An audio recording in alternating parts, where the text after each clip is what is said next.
talking about the Vikings here. The Vikings. Swing and a drive, left field. It's gone. It is gone. It is bedlam at the bank. The Philadelphia Phillies are 2008 World Champions of Baseball.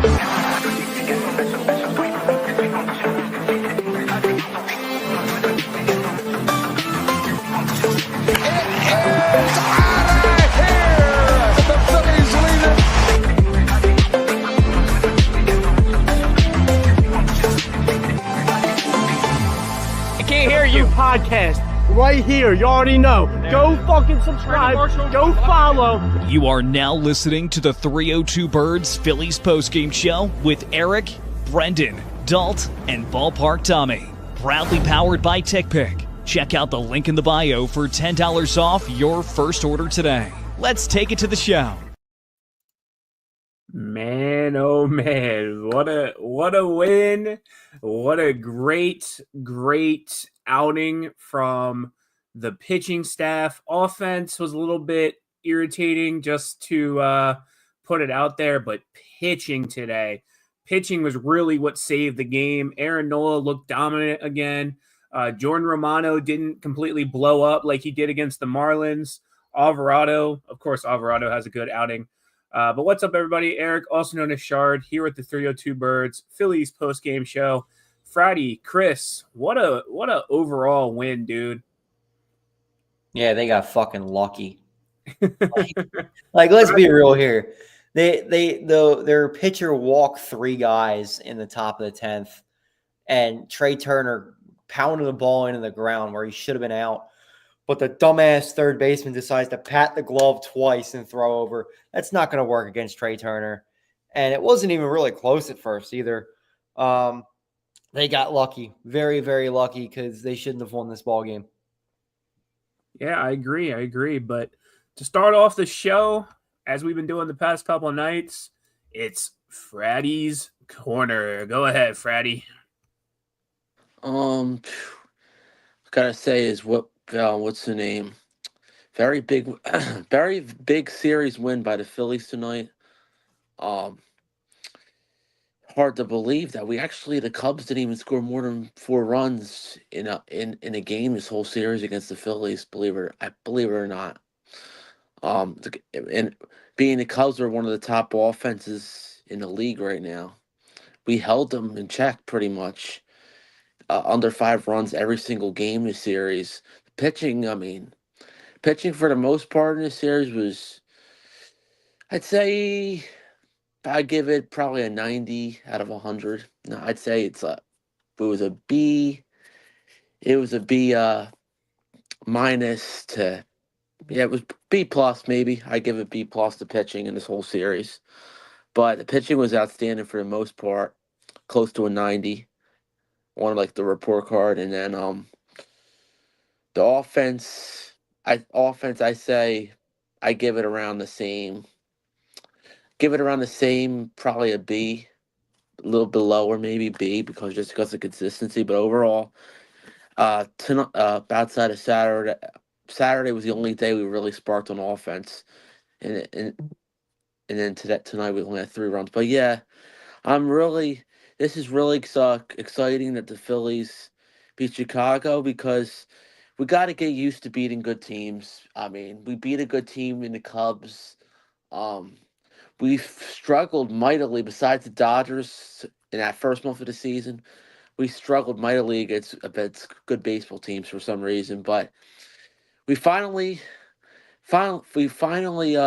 This is our first road series win since, I believe, the Nationals. It was the Nationals. Yep, it was Washington about a month ago. We haven't won a road series until it felt like forever, since opening weekend. If I'm correct. I think I am correct, yeah. Because we've been so bad on the road, so we finally did that. And yeah, one guy has to get his head together still, is Bryce Harper. Like Chris said, he needs to get his head together, because the man sparks one time and then he just flattens out, and then he just overswings. But I'm telling you, and telling you right now, when I'm at the game on Tuesday, sitting in left center, I think, yeah, left center. Bryce Harper is going to hit a home run right near me on Tuesday on the 29th. So I'm calling it Bryce. It's going to be the Bryce Harper game on my B day on the 29th to mark my 25th anniversary, pretty much, on being on this earth. So watch, it's going to happen. I hope believe. so, I believe. Yeah. I hope so. Well, Fratty, we appreciate you hopping on, man. This has been another installment of Fratty's Corner. So we appreciate you, Fratty, as always. But getting into our first main topic of the night, the first main thing we're going to talk about, Aaron Nola, man, he looked absolutely dominant. I honestly, I said this the other night. I really thought that he was going to be going into Chicago, letting up some meatballs, letting up some home runs, and I was proven wrong. I mean, he got his first win of the season. He looked like he's back to his dominant self. Now, this is only one outing, so take it with a grain of salt. I mean, he could always turn around and be that pitcher where he's giving up meatballs every game. But this is definitely one of those games where you really needed to go into Chicago and be dominant. You really needed to show us fans that you still have that dominant Nola self that we know that you can be. 7 innings pitched, which is absolutely great. We didn't really use up a lot of the bullpen today. 3 hits, 1 run. He earned it. 1 walk, 6 strikeouts. ERA is a 5.40, and he just looked absolutely dominant today, Chris. Yeah, and I caught the back end of his start. Was watching the 6th inning, but I mean, him not giving up a homer is huge. Like, it's so much better for his confidence when he can keep the ball in the ballpark. Only 3 hits, 1 walk, so he was great tonight. And you'll take 7 innings, 1 run out of Aaron Nola every single time. It's not going to happen, but it was beautiful to watch. And, even though the run support wasn't there, he still pitched better. That needs to change, though. It doesn't matter that he he actually didn't even get a win tonight, but the team got a win. They need to score some runs for this guy because it's not going to help if he continues to get no run support at all. Yeah, I mean, I agree with you. I mean, this offense was completely abysmal, and we'll get into that in a few minutes. But it seems like every time Aaron Nola goes out, they're not giving him run support. And I said this the other night, but the pitchers can only do so much if the offense is not behind them. I mean, we saw that the other day with Taijuan Walker, where Trey Turner and Max Kepler were just not doing their job behind Taijuan Walker, and it caused him to go longer than he needed to, and he was out. I think it was like after the 3rd inning. So overall, great outing from Nola. After him was Orion Kerkering. He looked pretty dominant again today. 1 inning pitched, 0 hits, 0 runs, 0 earned runs, no walks, no strikeouts, 5.23 ERA. Alvarado actually got the win, which I don't understand how wins work in baseball. It's like the weirdest thing to me. Alvarado is 3-0 on the season, so Nola is still winless, but I mean, I'll still take that dominant outing from him. 1 inning pitch, no hits, no runs, no walks, 1 strikeout, 1.98 ERA. And then Romano gets the save, which I really thought that Rob putting Romano in that spot, I thought we were going to blow it. I really did. 1 inning pitch, no hits, no runs, no earned runs, no walks, 1 strikeout. His ERA is still really, really high. It's still 12.19, but this is what Romano needed to kind of bounce back and show that he belongs here, because if he went out again and blew it, Philly would be on fire right now. It would be on fire. We'd be calling for somebody's head. Yeah, whether we like it or not, Romano is still going to pitch for this ball club. So the fact that he's had a couple now decent outings is good. I don't think he's going to be your closer. At least I don't think he should be your closer. But you're still going to need him to eat innings here and there. Like you can't rely on guys like Ruiz and some of these guys like Hernandez. So having a guy who has pitched valuable major league innings before is huge. Yes, he's not that great of a pitcher now, but at one point Romano was a very, very good major league pitcher. And they just need that. They need that. And Kirkering tonight was good. And Alvarado was good. Their bullpen tonight threw a perfect game. That's not going to happen every night, but you'll damn sure take that. Right. I completely agree with you. And actually, believe it or not, Ash from the main show was at the game. So I'm going to play a video that she sent in. This is a live reaction from a Phillies fan learning that Romano is going into the game. So stay tight. I'm going to pull this up. Okay, so a couple things. We are headed into extras. However, Shawnee, what happened? Jordan Romano's warming up for the 10th. I'm really surprised they didn't keep Alvarado in. I thought they would at least keep him in for the 10th. My prediction then is that we are going to blow this. Go Phils, but I am not feeling confident. That's what I have to say at this point. I was not feeling confident either. I really thought he was going to come in and absolutely, completely blow it. That's just me having PTSD from the Marlins game. As soon as I saw that Romano, because I watch the I have the game pulled up, but then I have MLB Game Day on my phone because, I like to be ahead of the broadcast, and I know people are going to be like, "Oh, well, you spoil it for everybody else."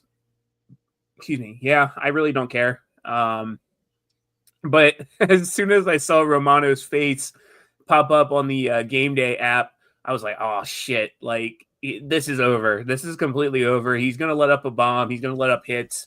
But he actually went out and looked dominant. And the announcers, granted, it was a national broadcast. I can't stand national broadcast announcers, but whatever. Even the announcers were saying that, in previous starts, it just seems like he's tipping his pitches. So hopefully he figured that out and stopped doing whatever he was doing, where he was allowing hits, allowing home runs, just allowing runs in general. But overall, just great outing by him. But the next topic I kind of want to talk about that it seems like every time we get on here and every time the Phillies need a big inning and they need runs, this guy is always trying to play hero. He's always trying to do more than he needs to do. He went 0 for 5 today with 1 strikeout, and that last at bat in the 10th inning, they probably easily could have scored more runs had he been patient, because the guys that they pulled out of the bullpen were just loading the bases. They were throwing all over the zone. They were they had no control. Even the umpire, and if you watch the game, Cubs fans were screaming at the umpire behind the plate. Umpire was gifting us some calls. There were a few strikes that were called balls, and whatever. But you got to be more patient at the plate. For you to go 0-5 and not have a hit, not help out your team, he looked terrible. 1 strikeout for him. Granted, this whole team, honestly, other than a few people, really just offensively didn't look great today. Harper didn't have any hits. Schwarber didn't have any hits. Kepler didn't have any. Bohm, he had that sac fly, so kind of like I gave Rojas that last night. I'll give it to Bohm, because if it wasn't for that sac fly, we wouldn't have had the lead. I'm tongue-tied. Had the lead that we did. But I feel like the only other guy I kind of want to harp on right now is Rojas. What the fuck? Who told him to try to bunt there Rob in the Thompson. 10th inning? That Rob was Thompson. absolutely stupid. I don't think it was a Rojas decision. I feel like it was a Rob decision to tell him to go out there and try to bunt. But that was just absolutely stupid. I mean, I'm not going to say he's the best player on the team. He can't bunt. He can't bunt. He's been hitting well lately. I would have liked if he went up there and if he struck out trying, he struck out trying. But for him to go up there and bunt was just dumbass. Dumbass move. You'd probably even take a strikeout there over a ground ball to first base that got the runner out at home, because you would at least had a runner on third base still. I don't get why they always want to bunt Rojas like that. And he can't bunt. They've tried. He can't bunt. Not only you're bunting with the fucking infield in. It's not gonna, you're not gonna get anything out of that. The first baseman, I don't know who's playing first base tonight, but he was running up even before the ball was pitched. He ran home and tagged out Romano if he wanted to. They just had no shot of working. And Rojas for a while there was hitting really, really well. Just let the kid try to figure it out. You have nothing in center field right now. Marsh got hurt again tonight. I'm not sure if you saw that, but he tweaked his hamstring, so he's probably going to be out for another couple weeks. Not that it matters because he blows, but this is your center fielder right now. You could just let him figure it the fuck out already. Stop bunting him in these situations. It's just not going to happen. Yeah, I mean, I completely agree with you, and I'm reading comments here. Nez, I see your comment about why not bring up Crawford. Here's my take on Crawford, and Chris, you can chime in if you want to. I wouldn't mind if they brought up Crawford. I don't know if he's ready, to be honest. He's playing really well in Triple A, but my worry is that the Phillies really, they don't develop guys. And I think Chris has said this a few times on the show.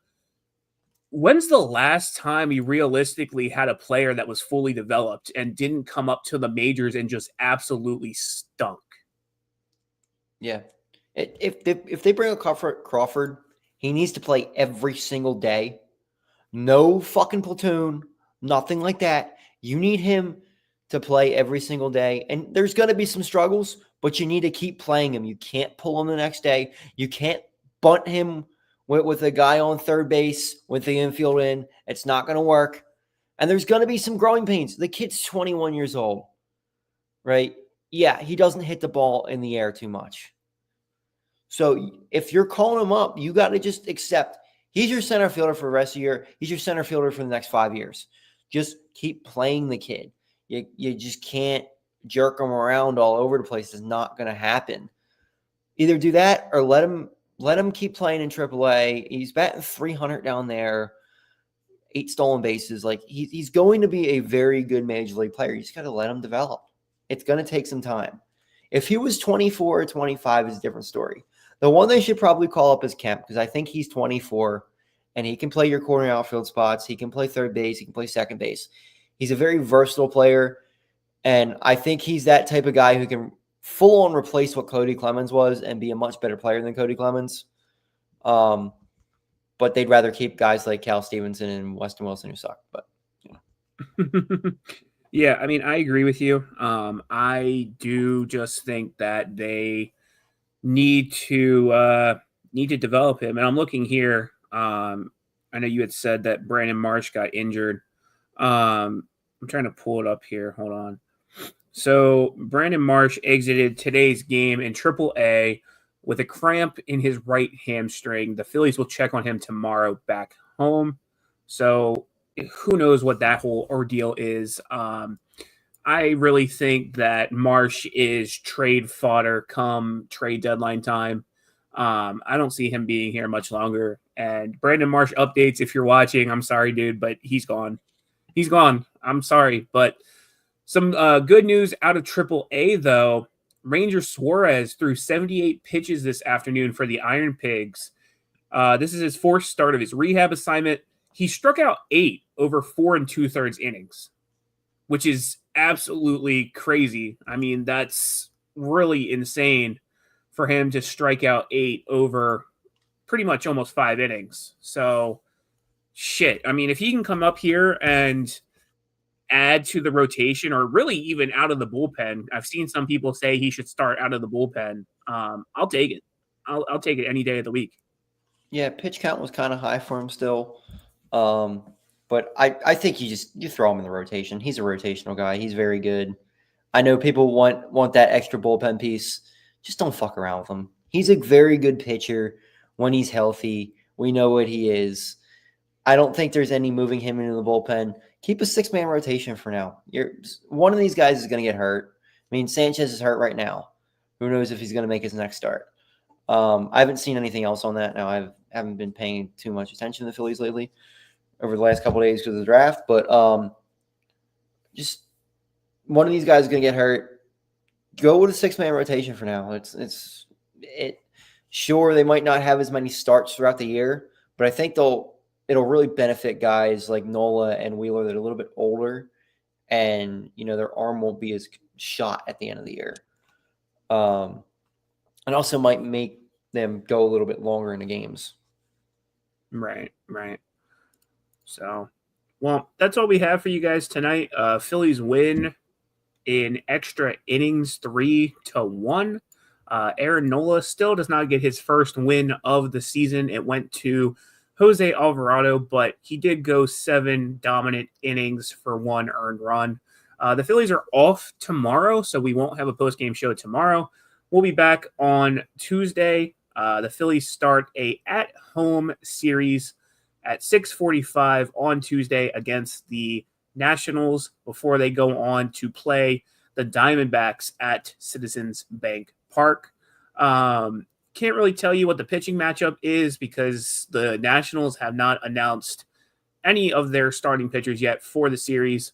I can tell you, though, that on Tuesday, Zach Wheeler is going to start. But after that, I have no idea because everything on Phillies probable pitchers on their website says TBD. So no idea who the pitchers are, but Zach Wheeler will be going on Tuesday. So we'll see what happens with that. And yeah, we'll see you guys back here on Tuesday. Everybody have a fantastic night. Again, Phillies win 3-1. We'll see you back here on Tuesday. Have a good night. The Vikings! Swing and a drive, left field. It's going, and it's gone! It is Bedlam at the bank! The Philadelphia Phillies are 2008 World Champions of Baseball!